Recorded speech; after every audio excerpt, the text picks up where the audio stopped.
بھی آتا ہے، یہ آپ یاد رکھو۔ عائشہ گل علیہ تو آپ کو یاد ہے، اصلی بہادری الگ ہوتی ہے اور سرکس کی جو جوکری ہے نا وہ الگ ہوتی ہے۔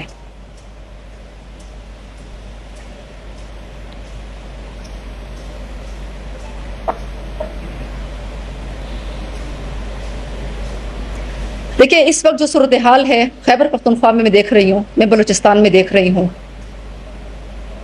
یہ جو پاکستان کے لیڈرز ہیں، یہ جو شہباز شریف صاحب ہیں، یہ جو مریم نواز ہیں، یہ بلاول ہیں اور علی امین ہے، ہونا تو یہ چاہیے تھا کہ یہ دھرنوں میں موجود ہوتے، عوام کے ساتھ ہوتے، کبھی تو ان کے پاس جاتے، ان کی بات سنتے۔ ان میں سے کوئی بھی، میں تو سمجھتی ہوں کہ ان کو وکالت کے لائسنس دینے چاہیے، ان کو وکیل بننا چاہیے عدالت میں صرف باتیں کرنے کے لیے، یا کوئی اینکر پرسن ان کو ہونا چاہیے میڈیا پر، کیونکہ صرف زبانی تقریروں سے، تقریری زبانی مقابلوں سے، جھوٹ موٹ کے مقابلوں سے، کیونکہ پیسے کھانے میں تو سارے مصروف ہیں ماشاءاللہ، تو اس کی بجائے اگر آپ حقیقی طور پر گراؤنڈ میں آپ عوام کے ساتھ ہوتے تو پاکستانی عوام کا یہ حال نہ ہوتا۔ پاکستانی عوام کو بھی ہوشیار ہونا چاہیے، ان کو بھی سکور بورڈ بنانا چاہیے۔ 3 صوبوں میں حکومتیں ہیں، 4 صوبوں میں حکومتیں ہیں، سندھ میں کیا پرفارمنس ہے، اب مقابلہ کس چیز پہ ہونا چاہیے؟ مقابلہ یہ ہونا چاہیے، پاکستانی عوام یہ دیکھیں کہ آٹا کس نے سستا کیا، گھی کس نے سستا کیا، کرپشن کس نے کم کی، رشوت کس نے ختم کی، بجلی کس نے بنائی، عوام کے ساتھ جو ہے اس کے غم میں کون موجود رہا۔ عوام کو اس پر سکورنگ کرنی چاہیے، نہ کہ جو ہے وہ بلائنڈلی آپ ان کے پیچھے جائیں اور ان کو لیڈر مانیں۔ یہ پاکستانی عوام کی بہت بڑی غلطی ہے۔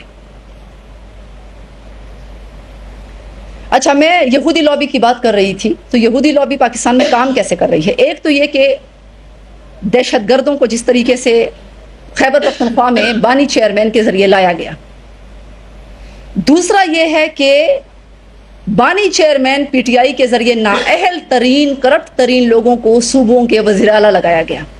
علی امین گنڈا پور، لمبے بال رکھنے والا، اور ان کی جو پہچان ہے شہد کی بوتل،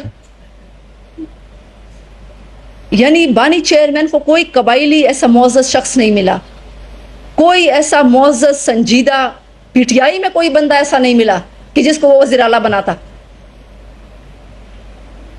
پھر وہاں پہ عثمان بزدار کو لگایا پنجاب میں، جو خود کہتا تھا کہ مجھے تو پتہ نہیں ہے کہ حکومت کیسے چلائی جاتی ہے، ہاں کرپشن کے بڑے ریکارڈز توڑے گئے ذاتی فائدوں کے لیے۔ تو جو یہودی لابی کا کام ہے وہ یہ ہے کہ نااہل لوگوں کو مسلط کرتی ہے، پھر جب بدامنی ہو جاتی ہے، پھر جب عوام تنگ آ جاتے ہیں تو پھر اس میں علیحدگی پسند تحریکیں شروع کرتی ہے۔ اب میں آپ کو بتاؤں کہ P T I Khyber Pakhtunkhwa میں پبلک سروس کمیشن کے جو اشتہارات ہیں اس کو ختم کیا گیا، کینسل کیا گیا۔ 2 سال سے کینڈیڈیٹس بیٹھے ہوئے تھے کہ ہمیں ٹیسٹ کے لیے بلایا جائے گا۔ اچانک جب ان کی گورنمنٹ آئی تو پبلک سروس کمیشن کے وہ اشتہارات جو ہے وہ کینسل کروائے گئے، اور اب وہ جو ہے وہ وزیر اعلیٰ خیبر پختونخوا اور پروونشل منسٹرز وہ بھرتیاں کریں گے۔ اب وہ بھرتیاں مجھے اور آپ سب کو پتا ہے کہ وہ کس طرح ہوں گی، وہ پیسے لے کر ہوں گی۔ اچھا، پی ٹی آئی کی خیبر پختونخوا حکومت نے عوام کی کیسے خدمت کی ہے؟ عوام سے کہتے ہیں کہ بجلی کے بل میں ہم آپ کو کوئی سبسڈی نہیں دے سکتے، بجلی کے بل اگر زیادہ ہے تو میں آپ کو سبسڈی نہیں دے سکتا، وزیر اعلیٰ خیبر پختونخوا کہتا ہے، کیونکہ میرے پاس وسائل نہیں ہیں۔ لیکن اپنے لیے بجلی اور گیس دونوں کے بل جو ہے وہ معاف کر دیے، یا آپ ان کا بل بجٹ دیکھیں۔ پورے پاکستان میں میں سمجھتی ہوں کہ جو ممبران اسمبلی ہیں، میں بھی ممبر رہی ہوں، ہم اپنے بجلی اور گیس کے بلز خود دیتے تھے۔ یہ تاریخ میں پہلی مرتبہ ہوا ہے کہ پوری خیبر پختونخوا اسمبلی جو ہے اس کے بلز جو ہیں، بجلی اور گیس کے بل، وہ غریب عوام ادا کریں گے، ان کی جیب سے جائیں گے۔ تو اس کے لیے جو ہے وہ اپنے لیے تو آپ کے پاس بڑے وسائل ہیں، اور 2 لاکھ کا جو ہے وہ ہاؤس الاؤنس بھی لگا دیا ہے کہ ہم مرضی، جس مرضی ہم گھر میں جائیں، ہمارے لیے ڈیکوریشن اور وہ جو گھر ہے وہ ہمارے لیے دستیاب۔ تو اس کے لیے آپ کے پاس بہت وسائل ہیں.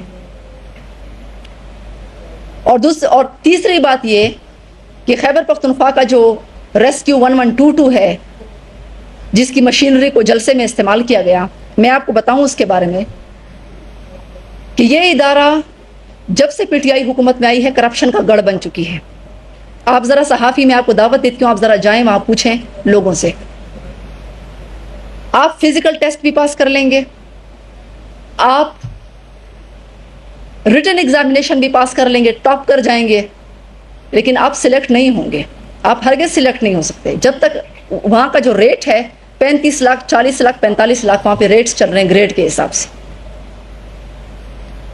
اور میں آپ کو بتاؤں کہ اگر میں نے ان کینڈیڈیٹس کو بلا لیا خیبر پختونخوا میں کہ جن کو فزیکل ٹیسٹ بھی پاس ہیں، ریٹن ٹیسٹ بھی پاس ہیں، لیکن سلیکٹ نہیں ہوا، تو پورا جو پشاور کا قیوم اسٹیڈیم ہے نا وہ ان سے بھر جائے گا.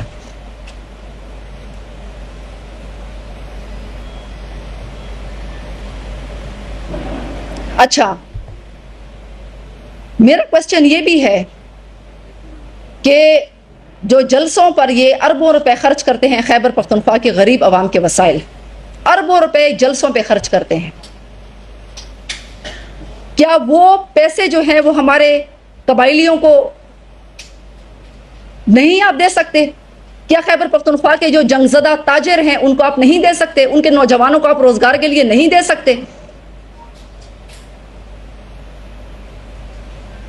میں خیبر پختونخوا کے جو تاجر ہیں میں ان سے کہتی ہوں، جن کے پلازاز ہیں بڑے بڑے، بڑی بڑی مارکیٹیں ہیں، میں ان سے کہتی ہوں کہ آپ تو شاید سوئے ہوئے ہیں. آپ کو یہ جو یہودی لابی کا جو نیو ورلڈ آرڈر ہے جس میں نئے نقشے بنے ہوئے ہیں، دنیا نئے نقشوں میں تقسیم ہوگی، آپ کو شاید یہ معلوم نہیں ہے. اور گولڈ سمتھ خاندان کے بارے میں تو اسرائیلی اخبار نے بھی کہا ہے کہ عمران خان جو ہیں وہ اسرائیل اور پاکستان کے درمیان بڑے اچھے تعلقات قائم کر سکتے ہیں.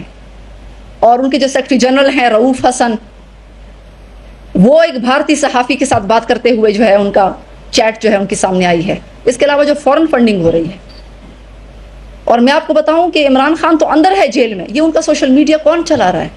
اتنی جو فنڈنگ ہے سوشل میڈیا میں، یہ کون کر رہا ہے؟ اور اس کو کوئی بند بھی نہیں کر سکتا. یہ کون کر رہا ہے؟ یہ اسرائیلی اور بھارتی اکاؤنٹ سے ہو رہے ہیں. تو میں یہ کہہ رہی ہوں کہ پشاور خیبر پختونخوا کے سادہ لوہ لوگوں کو میں کہتی ہوں کہ ابھی بھی جاگ جاؤ. جو سمجھنے والے لوگ ہیں، شعور رکھنے والے لوگ ہیں، وہ سمجھتے ہیں کہ منظور پشتین بھی 11 اکتوبر کو جلسہ بلا رہا ہے. اس نے علی امین بھی وہی بات کر رہا ہے کہ پنجاب آؤں گا، بنگلہ دیش کو بھول جاؤ گے، پولیس کو بھی دھرنے پر بٹھایا ہوا ہے.